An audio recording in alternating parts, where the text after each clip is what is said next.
ठारे अभिन्न भाव अवस्थित हो जाती।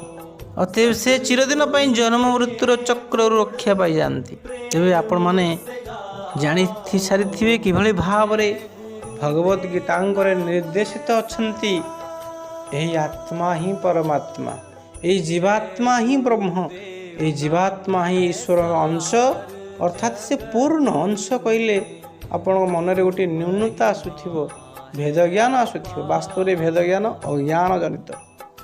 भगवान इजिकल टू परमात्मा इजिकल टू जीवात्मा इजिकल टू जीव, कौन सी भिन्नता नहीं। आपण माने हृदय सशक्त करंतु, मनरे भरोसा आणंतु जे आपण ही स्वयं भगवान। कारण किछि लोक अछंती निजको भगवान बोली मानिबाकू पश्चातपद हुंती, पछ घुंचा दियंती, जीव कामुड़ी पकांती। विशेष करी